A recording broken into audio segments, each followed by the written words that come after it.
nosotros el ingeniero Enrique Medina, que es el jefe de obra del Grupo Vial Oriental, que bueno, que tiene información técnica que nos puede facilitar, porque bueno, fue una información que la manejamos aquí en la radio, también la manejamos en el portal y ha tenido mucha trascendencia en el sentido de que mucha gente ha opinado y bueno, y ha generado debate el tema.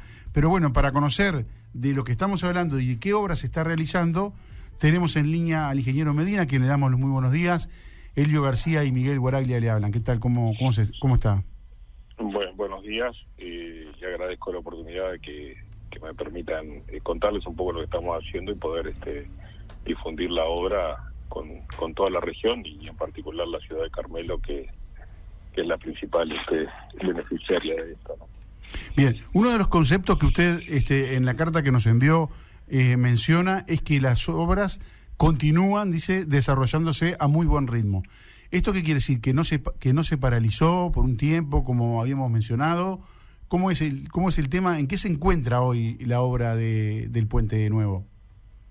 Bueno, la obra, como les expresaba un poco en la carta, por tratarse de una obra totalmente nueva y el trazado que se eligió, que es una zona inundable y en particular un arroyo que es de flujo y reflujo, que se le llama, porque crece y vuelve a bajar sus márgenes, tiene muchos sedimentos a los costados de donde arrancaría el puente.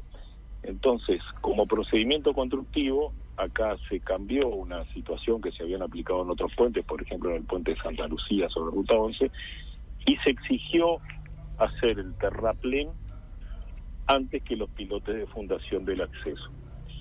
Entonces, se hizo esa columna de tierra que es de unos 13 metros de alto y por requisito de los procedimientos constructivos, los pilotes de fundación se hacían desde esa altura. Se atravesaba todo el terraplén, ese terraplén confinaba y comprimía el suelo donde se asienta el terraplén, de modo que cuando se arrancaba a la cota del pilote, ese suelo ya estaba, digamos, comprimido por el suelo superior. Entonces el pilote se podía hacer perfectamente vertical, no había disgregación del material en toda esa zona de barro, hasta llegar a lo que es la roca firme. Esa es una diferencia constructiva con lo que ustedes ven, que se hizo en el arroyo, esa ataguía, es decir, esa lengua de tierra que entró en el arroyo, y que se hacía desde ahí. Para que tengan una idea, los pilotes van desde esa lengua de tierra hacia abajo unos 12 metros de profundidad promedio para alcanzar la firmeza. Entonces, una vez que están hechos, esto es importante, en el Uruguay, de acuerdo a los pliegos del Ministerio de Transporte y Obras Públicas, el único autorizado para ensayar pilotes es el Laboratorio de Control de Fundaciones de la Facultad de Ingeniería. Entonces, una vez que esos pilotes están prontos, vienen y se ensayan el pilote, básicamente para ver, ustedes imagínense que es una obra que se hace en el barro, en profundidad, a ciegas, entonces se ve la continuidad del pilote, que no se haya disgregado, que los procesos de hormigonado hayan sido continuos, y ahí se aprueba para construir lo que se llama el cabezal. Sobre esos cabezales se hacen las columnas que ustedes ven, que también están totalmente aprobadas y ensayadas, y sobre esas columnas se colocan las vigas transversales, que hoy también ya están hechas, para luego empezar el montaje con la propia estructura. Ese es un poco el procedimiento. Sí. Lo que pasaba con el terraplén es que hay que esperar un tiempo prudencial para que ese terraplén se asiente sobre ese terreno. Los pilares ya están hechos a 13 metros por debajo de la cota de la altura de la tierra que ve la gente, y arrancan menos 12 metros hacia abajo. Ahora, terminado el plazo de que ese terraplén asentó, se retira parte de esa tierra para poder ensayar el pilote y continuar exactamente igual que con las otras columnas. Sí, a mí hay una cosa que me genera una duda en su carta, que sí, es cuando usted dice que existen construidos, dice, 10 pilotes en el puente, de los cuales 6 los construidos en el arroyo mediante ataguía han sido ensayados por dicho laboratorio, siendo los resultados de total satisfacción. O sea que quedarían 4, pero en esos 6, nosotros lo que no vimos es que se detenía la obra. ¿Por qué no se detuvo la obra en esos 6 como se detiene ahora? ¿O es porque son distintos los pilotes? Bueno, pues no, por eso, vuelvo a explicar. Arriba, esos pilotes, esos arrancan desde la cota 0 hacia abajo. Sí. Los pilotes de estribo tienen 13 metros de tierra encima.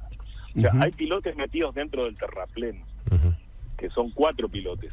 Entonces, ese terraplén necesariamente tenía que estar así y hacerse desde arriba para que el suelo, imagínense ustedes si en el arranque, en esa zona, digamos, más fangosa y con material de más disgregado, por el proceso constructivo, el hormigón se empieza a dispersar. No es diferente cuando tú vas llevando la camisa y vas saliendo desde el agua hacia afuera, ¿no? Entonces, esa taguilla que está construida con un material seleccionado, que es de mejor calidad que el barro existente en la costa, era lo que permitía trabajar, digamos, prácticamente en una situación en seco. Entonces, el pilote quedaba a la altura de esa taguilla, lo que se llama, se hace el descabezado del pilote, lo cual permite hacer el ensayo.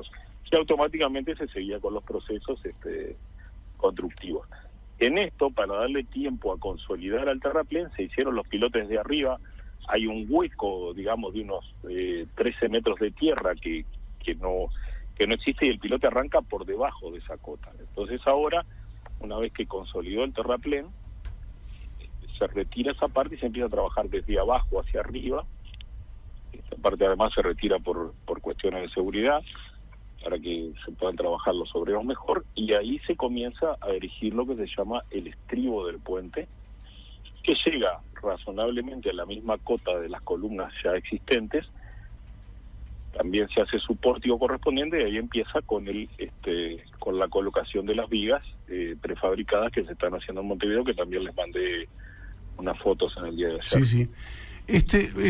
Imagino que usted habrá leído el informe de la consultora Adapta, que en el periodo del ministro Víctor Rossi, ellos realizaron un estudio de la zona, y hay algunas partes que, bueno, yo no soy técnico en el tema, capaz que usted me las puede aclarar, pero hay una parte en el estudio que dice: el potencial de afectación a la integridad de la morfología será significativamente alta. Advierte el estudio, dice, también se verá afectada la integridad estructural del puente. ¿Qué quiere decir esto? Esto está hablando sobre las inundaciones. Cuando habla sobre morfología, ¿de qué es lo que está hablando?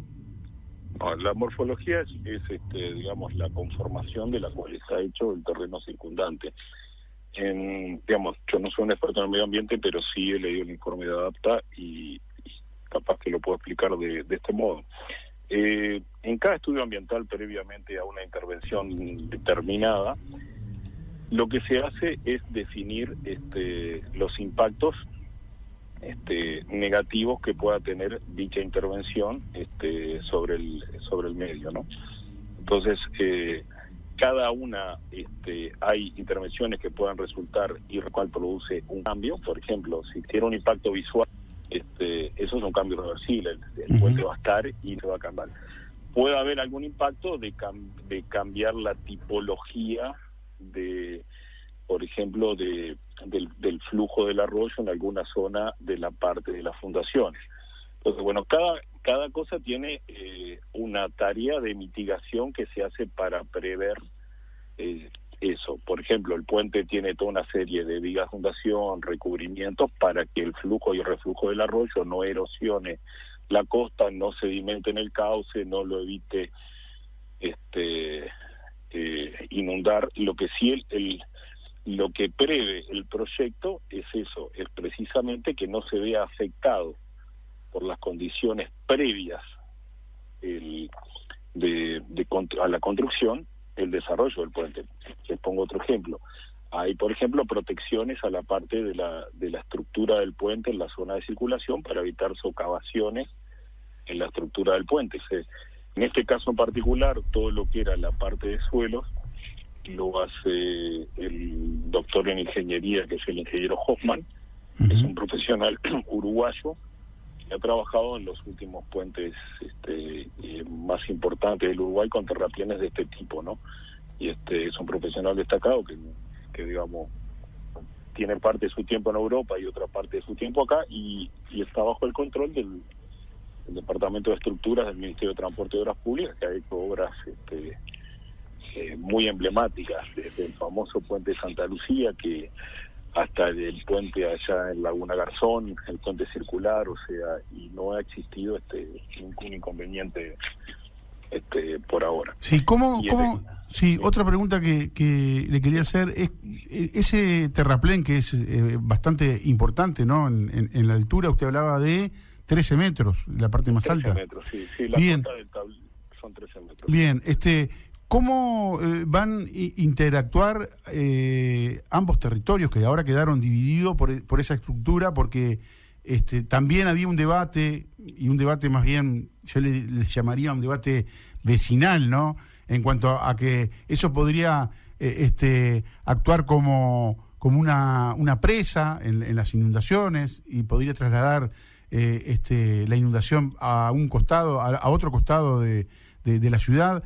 ¿Cómo interactúa eso? Yo recuerdo, porque lo leí, pero lo leí ya creo que fue el año pasado que lo leía al estudio de Adapta, mencionaba cierta preocupación, incluso mencionaba también preocupación entre la flora y entre la fauna, es como que quedaba cortada la comunicación en ese lugar. ¿Cómo va a interactuar esa estructura de ambos lados del territorio? Bueno, nosotros para el seguimiento ambiental se trató de seguir expresamente lo que en su momento formuló la consultora Adapta, y a su vez están las obras auditadas por otra consultora, que es el Estudio de Ingeniería Ambiental, que es la que va aprobando los procesos. Esos procesos desde el comienzo del puente van desde la selección de canteras, que hubo canteras, por ejemplo, que se desecharon porque estaban dentro de zonas de protección ambiental o porque parte de su padrón podría verse afectado por esto. Hubo desde la contratación de un arqueólogo, también se midieron junto con la Facultad de Ingeniería los niveles de contaminación acústica antes de las obras para compararlos con los posteriores a las obras. Y básicamente, digamos, desde el punto de vista hidráulico no va a tener ningún problema diferente a lo que tenía la zona antes, o sea, los terrenos que son inundables por el natural crecida del arroyo van a tener esa cota de agua. El puente no actúa como represa. Desde el momento que tiene la sección del puente es muy superior a los lugares por los cuales crece el arroyo, y tiene una serie de drenajes a lo largo del trayecto del terraplén. Tiene una serie de drenajes que fueron previstos en la etapa de proyecto para este tema, ¿no? Si ustedes recorren cada rama del terraplén, tanto la norte como la sur, ustedes ven que tienen hay una serie de alcantarillas complementarias que actuarían de sangradores para el libre flujo del agua. Con respecto a la fauna, no deja de ser un tema como pasa en muchas rutas de bypass a ciudades, y bueno, que evidentemente el flujo básicamente de animales terrestres, que ya llamarles zorros, ese tipo evidentemente se ve interrumpido con cierto por los ríos que vemos siempre en la ruta cuando aparece un animal muerto, pero no se advirtió en esa evaluación de la empresa EIA ninguna contraindicación a los procesos que se vienen siguiendo, ¿no? Ingeniero, muy buenos días, Miguel Guaraglia. Ingeniero, a ver si le entendí, o sea que la tierra que se depositó en el propio arroyo y parte del terraplén, ¿eso se retira? No, la tierra que se depositó en el arroyo necesariamente se tiene que retirar, o sea, eso sale todo. Eso es fundamental que salga. El arroyo va a volver a tener la anchura que tenía antes. El arroyo debe tener, y es un problema que particularmente tiene estas obras, por lo cual somos muy conscientes que primero debe ser así, y obviamente el control va a ser muy estricto, ya sea nosotros con las empresas contratadas y el órgano de control con nosotros, porque digamos, nosotros tenemos que retirar parte de esa ataguía para poder hacer la otra. O sea, si ustedes van hoy al lado sur del arroyo, ustedes van a ver que están las armaduras ya prontas para comenzar con los pilotes del otro lado. El tema, nosotros podemos hacer los pilotes que están debajo del terraplén, pero no podemos hacer lo que serían los otros dos pórticos, ¿no? El puente tiene 7 pórticos, 2 son los extremos, tanto en el sur como en el norte, y 5 pórticos intermedios. Hay 3 hechos que se hicieron con la taguía.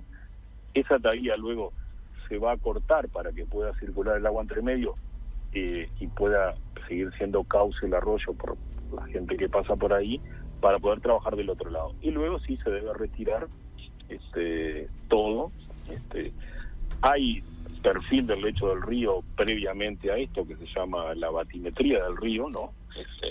Más allá que a veces cambia, pero no cambia tan grande como para que un canal que hoy es de 4,5 metros, 5, deje de serlo.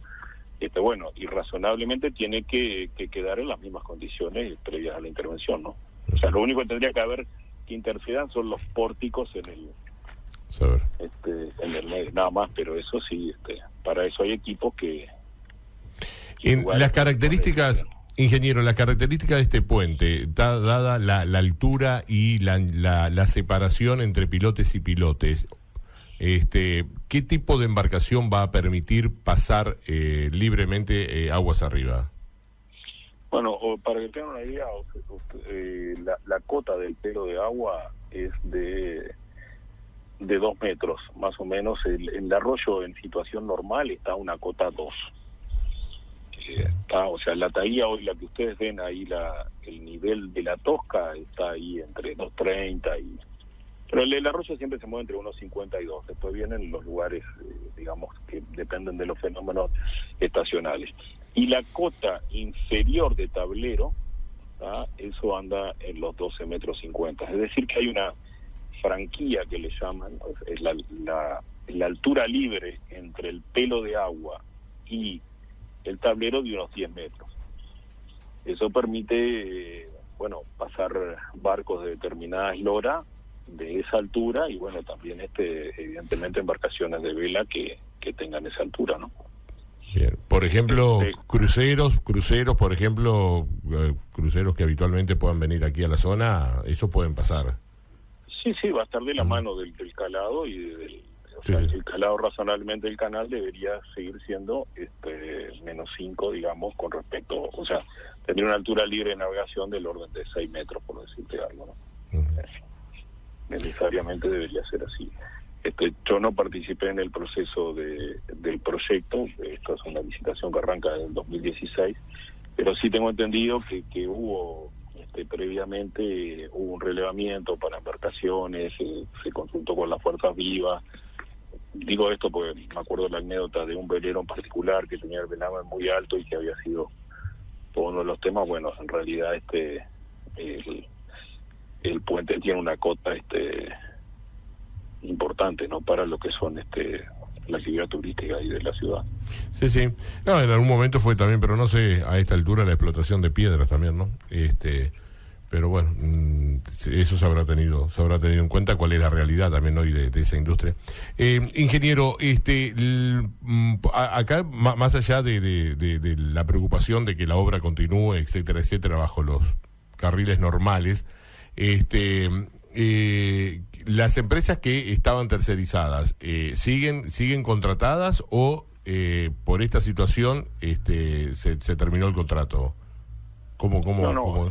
En particular, las empresas tercerizadas, eso lo está haciendo el Grupo Vial Oriental es un grupo de 2 empresas nacionales que tienen más de 40 años cada una, y que a su vez para determinadas obras específicas subcontratan empresas nacionales, en este caso la empresa Ciemsa en el puente, en el caso del hormigón que va la ruta 55 es la empresa Agrinor, que digamos que parte de este grupo de obras que le decía, Y me consta que los subcontratos efectivamente son los que siguen trabajando, es decir, los subcontratos de pilotes en este caso son los mismos que van a ser en el lado norte, que venía en el correr de septiembre, venía la pilotera para trabajar en el estribado del lado norte, los pilotos, perdón, del lado norte. Evidentemente eso viene de la mano una secuencia, pues nosotros tenemos que ir armando de un lado para poder retirar esa tierra que hablamos de la taguía y del terraplén, para poder terraplenar del otro lado, entonces la pilotera agarra una secuencia. Esa sigue. La otra empresa que yo vi, y la verdad que me causó mucha satisfacción, que es en particular la que está haciendo, es una empresa de Carmelo, que está haciendo toda la parte de armaduras las vigas transversales, la fundación también sigue trabajando dentro de lo que es toda la parte del armado de las piezas que se hacen aquí, que son armaduras de pilotes de fundación y vigas transversales. Después van a seguir obviamente trabajando las empresas de canteras locales, y eso continúa porque hay que hacer exactamente lo que se hizo hasta ahora del otro lado. Lo que pasa es que en la etapa de ahora, cada vano de ese puente lleva vigas, que bueno, lo reitero que eran de esas fotos que yo le mandé, esas vigas se hacen por la técnica de pretensado, se hacen en Montevideo, en la empresa Flasur, que es la que está trabajando en este momento para UPM también, y son vigas que tienen 25 metros de largo, porque la verdad que es un puente con características muy singulares, son vigas de 25 metros de largo y que pesan más de casi 11 toneladas.